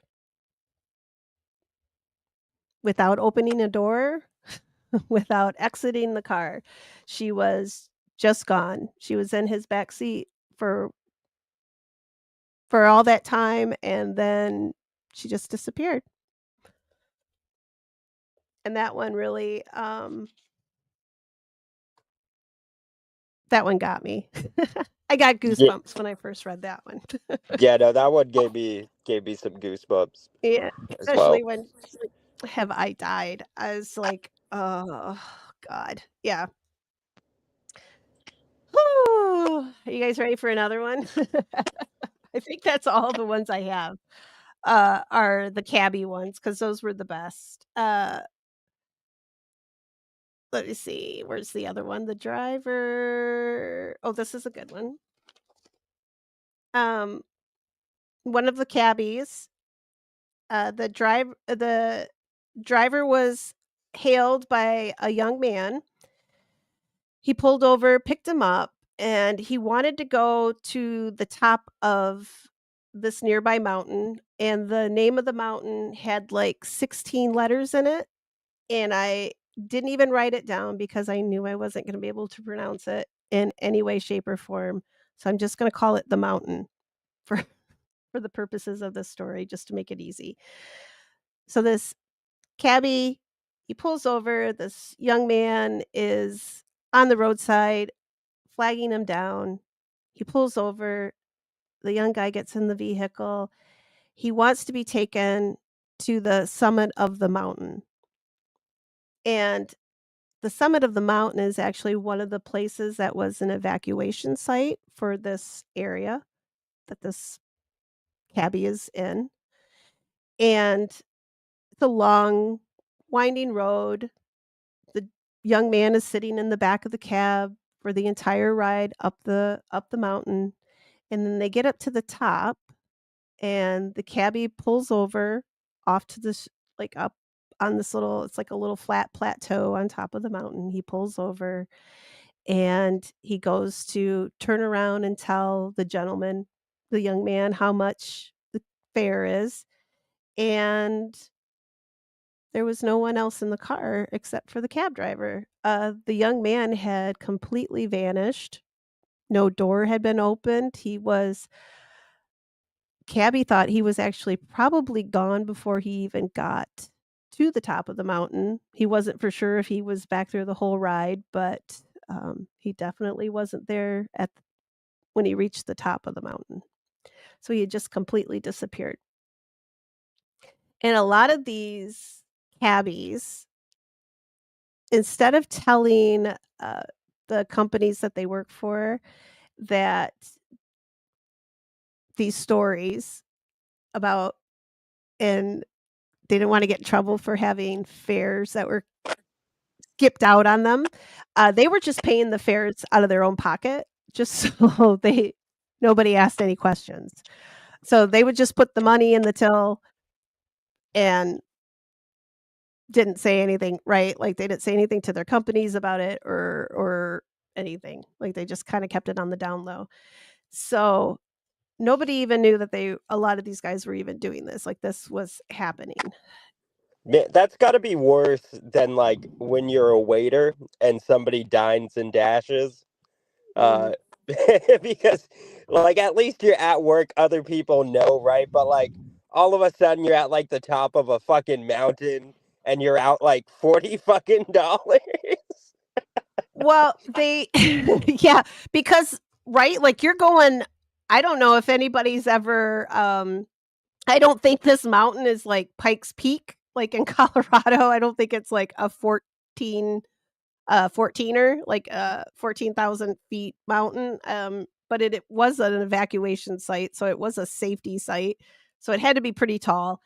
Um, I mean, like, you wind around the road and doesn't like, when you're in a taxi, doesn't it go by miles, right? Like, does it or is it Yeah, by yeah. so, you're putting a lot of miles going through the windy roads going up the side of the mountain, right? Or going around the mountain. So, yeah, Mm. that had to been kind of an expensive fare, and just for him to be like, "Nah, never mind, I'm not gonna tell anybody, I'm just gonna pay for this myself," and yeah, forget about it. Yep. And my kid is not getting new shoes. He's gonna have to wear Yeah, the same um, shoes with holes in them for the next month. Like, I was gonna say something like, he's gonna be like me, like, I'm gonna like, I always say I have to hit the ramen noodles for a couple weeks, but, they're probably already eating the noodles. It's really that was horrible. I shouldn't have said that. No. it's very insensitive. That's like when little drummer boy needs something like now he's got this, AP, English literature test that he has to take so he can get into the next AP class, like college level course, and I have to pay for him to take the test, and I'm like, "Well, I guess I'm So I bought a box of ramen. So and that'll probably be what I'm eating for the next couple weeks. But that's, I mean, I don't know what they do when they, I mean, what do the Japanese alternative when they don't have any money. I don't know. Yeah. I need to know. Someone find out for me. But let's see. What's this? Girl Ryan says using a dash cam to prove a ghost fare ditcher is a tough one. Yeah, I I watch a lot of well, not anymore. My mom really got into all the dash cam footage, like, of the accidents. Like, she loved that stuff. Like, Oh, I've plane loved watching crashes and those too. oh my god, yeah. Her and my son would watch those, like, all day long. That and There's some real bad ones. The craziest ones are with yeah. motorcycles, where the person goes flying like 40 feet. It's like, oh Mm, man, that's a yeah. potential ghost story for the future, though. So Yeah, that's but they're like, that was she and I would walk in the house, and her and my kid would be sitting on the couch, like, watching these on YouTube, and I'm just like, and, like, my family thinks I'm weird because I talk about ghosts and morbids, and I like going to cemeteries, right? But here they're watching, like, planes crash and trains crash and bikes, being hit by a car. It's just crazy. And I'm like, why am I the weird one when you guys are watching this kind of stuff? But yeah, but all of those cars seem like these cabbies and stuff, they all have like dash cams. So I'm a little shocked that there hasn't been some that maybe they don't, maybe this region just didn't. It is kind of it is way up there. I'm Now that I'm thinking about the word, I'm not gonna say it right, rural area, and maybe they don't have that, equipped in their cars, but wouldn't that be, um that's what I would like to see. They definitely need to get those if they keep having these kind of sightings because, wow, that would be, all of a sudden you just see somebody disappear from the back seat. I think that would be pretty crazy, but, I mean, I believe them. I mean, I've had a phantom hitchhiker experience. I didn't let him in my car, but I saw him on the road walking where he's reported to be seen very often, and I watched the dude in my rearview mirror just disappear walking down the road. Like, he was walking down the side of the road on the highway. I'm looking at him the whole time in the rearview mirror because 'cause I'm thinking, "What's this guy walking down the highway at 3 AM?" And this is a very dark stretch of highway. There's not a lot of traffic at 3 AM. And before anybody asks, no, I was not at the bar. I actually had worked, and stayed over a couple hours later. So, I was actually getting off work and driving home.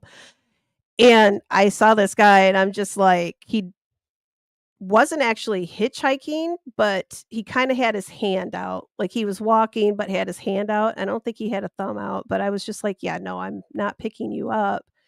And I watched him in my rearview mirror just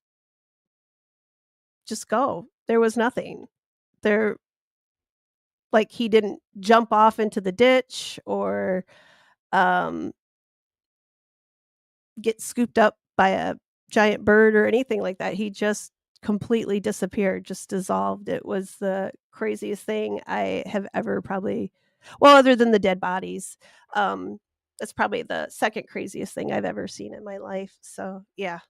So I believe these guys when it comes to these, phantom taxi passengers. God, that's a hard one to, they need to think of a better, something a little quicker. Phantom taxi passenger. Maybe it's just me.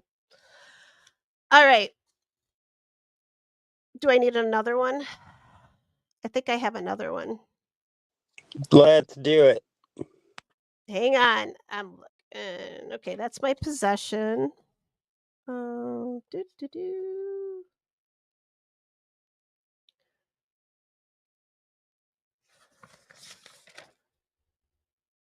Did I just? I think I wrote the same story twice. Wow. I did. I totally wrote the same story twice. I don't even know. Yeah, okay. So I'm just gonna skip that second time I wrote it. Um, no, I guess that was it. I just had those 2. Oh, no, because I wrote one twice. Oh, that sucks. I Oh, feel darn it. lied to. I'm sorry, guys. I failed because I had Nah, you 3. did great. Oh. Why are you being nice? I'm still trying to get in your will. I told you all my cats are coming to you. They're all yours. They're packing their little suitcases as we speak because they still think I'm gonna die from the COVID, so but, just to warn you, if you piss Poppy off, she will pee in your laundry basket. I'm just It's okay. alright, I so also pee in my laundry basket when I get oh, pissed well, off, so then yeah, you won't then it won't be that big of a deal for you. yeah. Okay, so I've got some other ghost stories, though, so I don't have a phantom taxi passenger, but I still have some ghost stories. Oh, girl Ryan says she pees in her laundry basket, too. You guys are all weird. Oh, Nice. shit. Was it daylight savings time today? Last night. What time is it? It's 11. Okay. Well, see, I like that when all my stuff just resets itself, so I don't even need to know what time it is.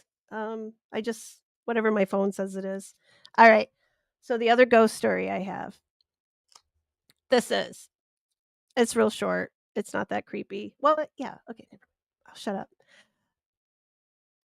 A ghost of an old woman is said to haunt a refugee home in, Anagawa, where she had often come to have tea. And when she leaves, the cushion where she sits is soaked with seawater.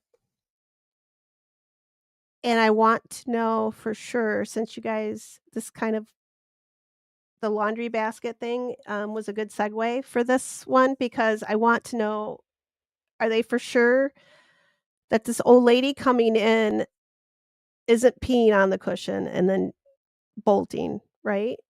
Because she is an old lady. So maybe she's not a ghost. Maybe she's, what do you call it when you can't hold your bladder? Um, I wanna say incompetent. Incon. Incontinent. Yeah, Yeah. right? Yeah, incontinent. Um, but they said that when she sits down to have her tea, when they come back where she was sitting, it her little cushion there is, wet with seawater. So they must have smelled it. Maybe their first thought was that it was, poppy pee. Maybe they thought she peed on it. So, um, that one was kinda crazy. And another one, this is cool. I've heard these stories in the US too from, first responders, and girl girl Ryan asked Manager Dean, "Are you okay?" I think so. Okay. Oh, it's you just got a little bit.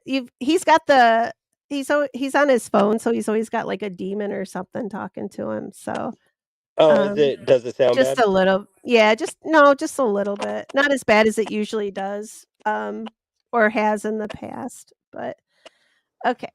Um, oh, maybe it's your yeah. No, it's girl Ryan's internet. It's all messed up.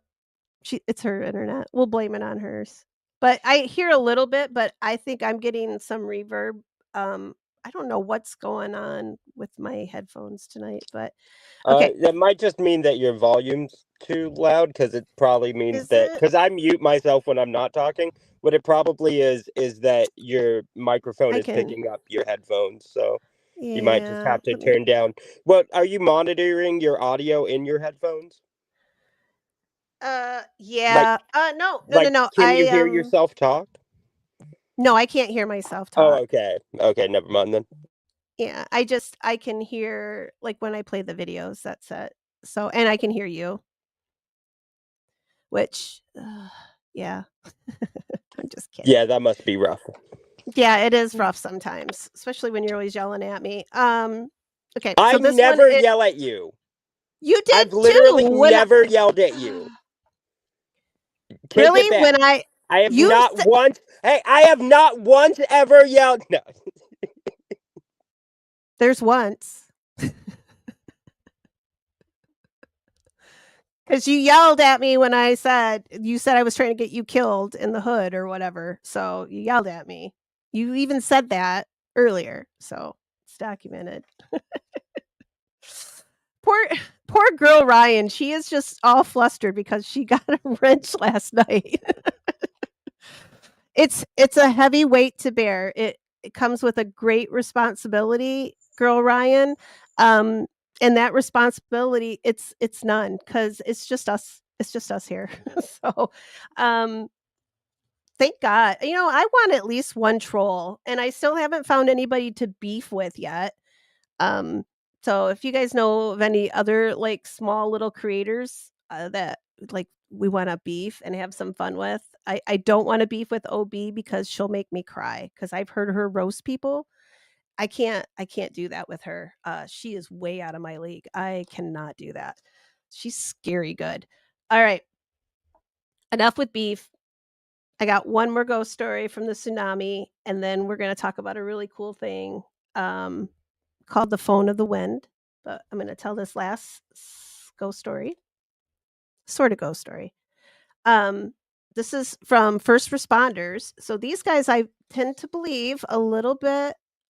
I mean, they should be pretty upstanding guys, right? They're firefighters, my personal favorites.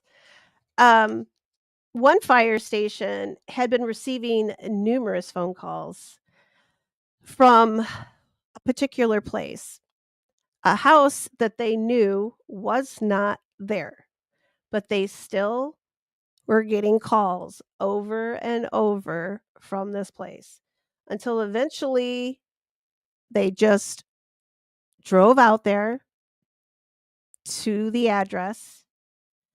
There's nothing but a ruined home, so it's just flat. There's just nothing left. This is one of the neighborhoods that was just pretty much completely, like, just swept away. There's nothing. I think they said there was, like, some foundation or something left, but all the firefighters gathered at this house, or the foundation, what was left of the house, and they said a prayer for the dead. After that, they never received any calls from that address again. So the calls had completely stopped after they said a prayer for the deceased. And I thought that was really sweet. And I really love firefighters. So, That is very sweet. yeah, I thought that was pretty sweet. Um, yeah, and I've heard of other, like, that's kind of, I've heard those stories from other first responders where they get called to places and they show up and it's like there's no phone service or anything, right? Like, it's just they've had those weird coincidences like that. So that's what that reminded me of. But um anybody have any I don't want to talk anymore about the whole devastation thing, but does anyone have any questions about the tsunami? Um the scary stuff. I left this creepy lady up here cuz she's so cute. I'm gonna the oh, see, I have to keep looking at my notes to pronounce her name right, but, Ichi Ichi, and I'm all confident now when I say it, but I'm probably saying it wrong, but she's pretty cool. Alright, and this is so cool. I have heard about these in the US now, and I did not know that this is where they originated from. These are called, they've got a couple different names. They're in Japan, this gentleman built this phone booth, and if you look at it, I'm not sure what Japanese phone booths look like, but it kinda reminds me, like, of the ones you'd see in Britain, right? Like the little red phone boxes, like that kinda style, and he made this phone booth, and it's set up in his garden, and he did this right after the tsunami, so right after 2011, and next slide here. So there's another photo of it, and this is his garden, and he has a phone, well, I don't know, Dean, do you know that's a phone, right? Like, have you ever Uh, seen one of those before? That kind of Legend phone? has it that that phone booth was actually made for Doctor Woohoo, um, an Asian doctor who travels through Great, time. you call me racist. He travels through time. They need a doctor. They need a Asian doctor. I think they've had a woman doctor now, and they need an Asian doctor. I think They, they I yeah. think they I call lo it the Tardisaru, but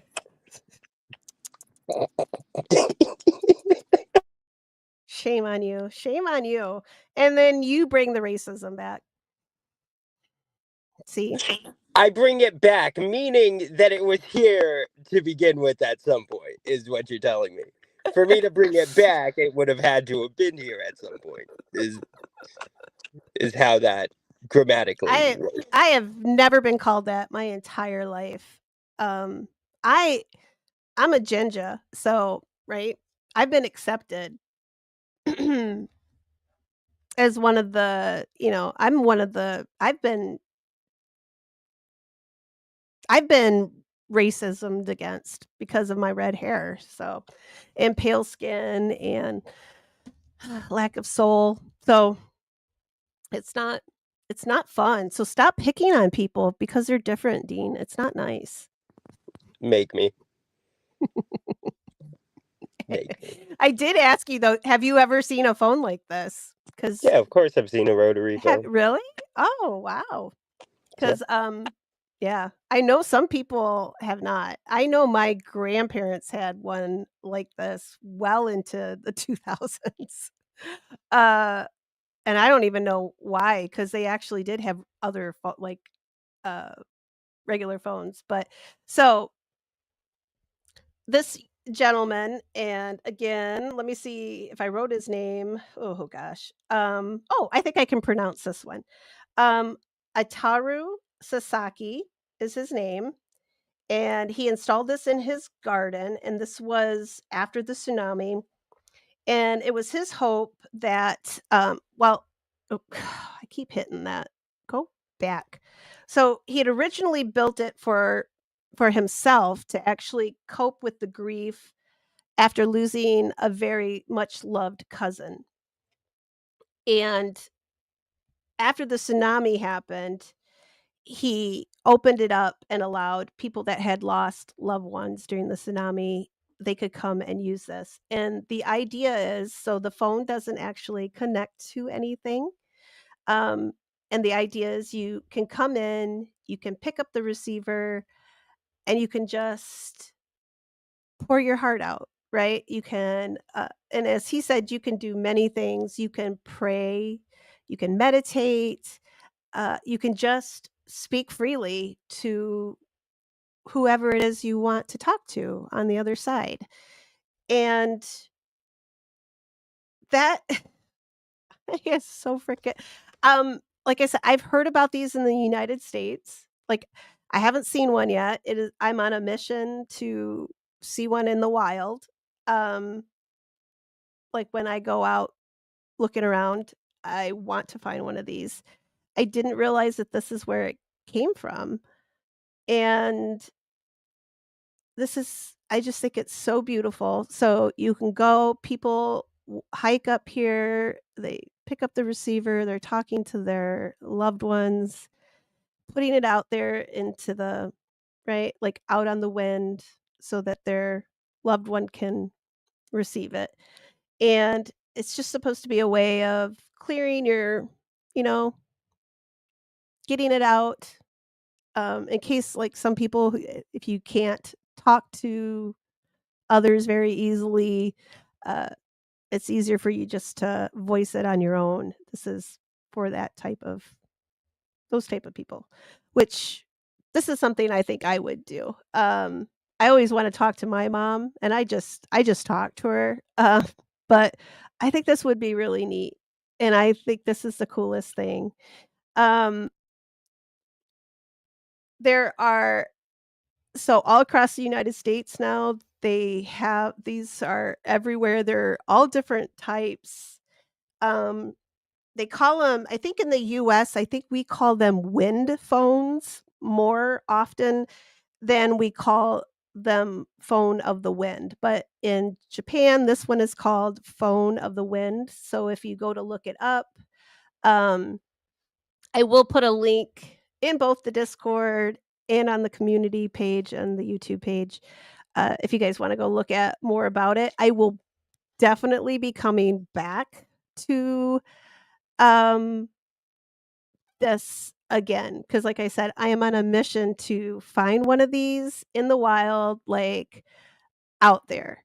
Oh, shoot, C. Smith had shared some photos with me, and I totally forgot to, share them, but maybe I'll do that then when we do the tsunami, like, I don't wanna do it again, but we'll do it better at some point. Do it better. Um, yeah, Girl Right, I think it's so beautiful. I just the idea of just having, I mean, this man has opened up his garden. I mean, I don't want people, like, tracing through my yard every day, but it must be a little different, but C. Smith, I'll share your photos.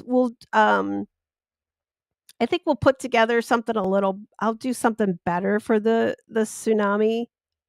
I don't think I did it very well just because it was rough. And I'm not used to I mean, I cause devastation everywhere I go, but that's a little different than a tsunami wiping out all these people. It's just horrific. So I have them and I will share them the next time we come along. So I will keep them and thank you for sharing them with me. They're really great. She has some photos of on the Washington coast for the tsunami, like the warning and the evacuation platform. It was really cool. I guess I could still show them. I'll show them here at the end, maybe. Um, so yeah, I will definitely be doing these. I'm on a mission, right? I'm finding these. If you see one of these somewhere, let me know where, because I've got a list of them and I'm gonna be stopping at them and I'm gonna take photos, I'm gonna do all that stuff. I'll probably even make a video. Maybe we'll do a live from one of these one time. I think that would be kinda cool. Hey, maybe I will build one of my own, except I don't want people ugh, I just want it for myself because 'cause I'm kinda greedy like that, but I just don't want people in my yard. Um but yeah, I would definitely get, like, an old rotary phone in there too. I just think this is cool, but I would probably paint it TARDIS blue. I would probably make it look more like, the TARDIS from Doctor Who than a phone booth, but that's just me. So I wanted to show you guys that because I thought it was really cool, and it did connect with the, tsunami, and it is kinda I mean, it's spirits, right? Like, kinda goes along with all of our it just goes along with all the other stuff that we do here. So that's it.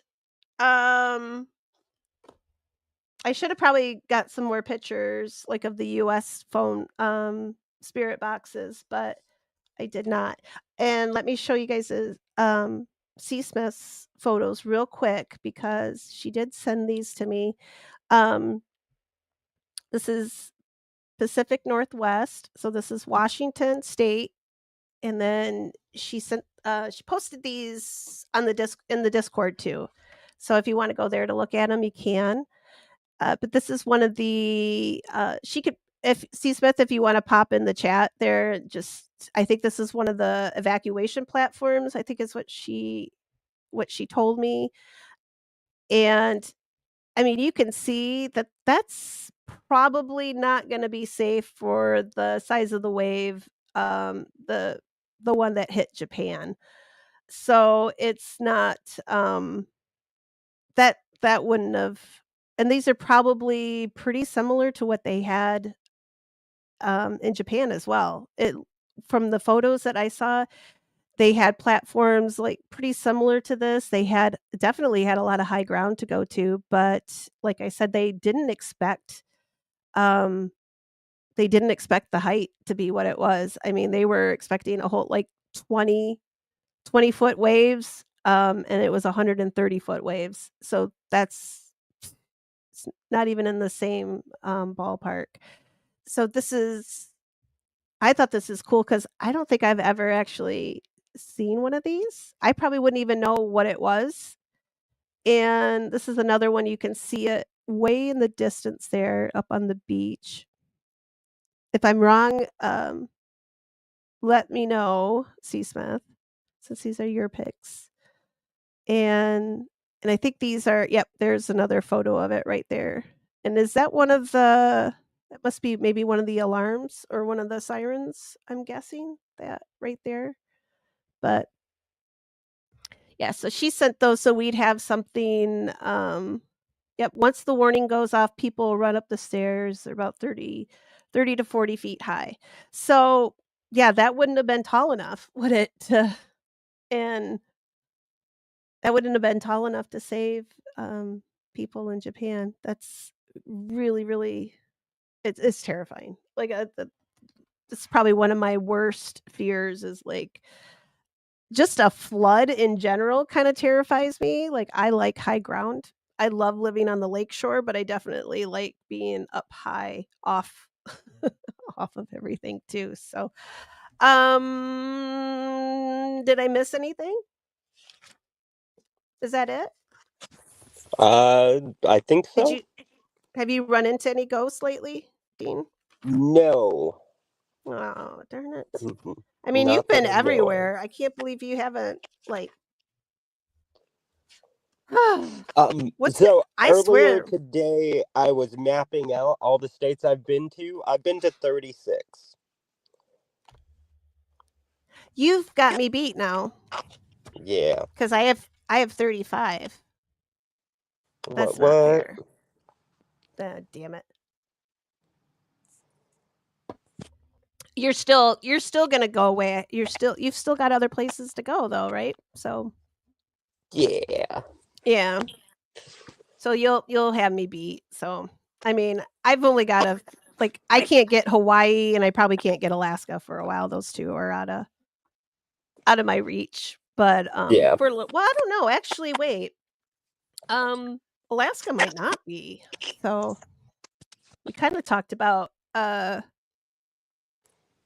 driving through Canada and going there. My kid loves Canada. I'm not sure where he got like he's obsessed. He wanted to go to college in some place called Kamloops I think that's the name of it. And I looked it up and it's just out in the middle of nowhere. I don't even like in the middle section of Canada. I don't even know what province that is there, but like he's just had this fascination with it ever since he was a little kid. So he wanted to do that so we could go through Kamloops and drive through Alaska or drive to Alaska and go through Canada. So um maybe that's what I'll do for like his whatchamacallit when he graduates in another year and a half. Oh my god. But yeah. Okay. That's the whole depressing um hopefully I can make the shipwrecks a lot more fun. Um so Dean, we're going to talk about the shipwrecks next week.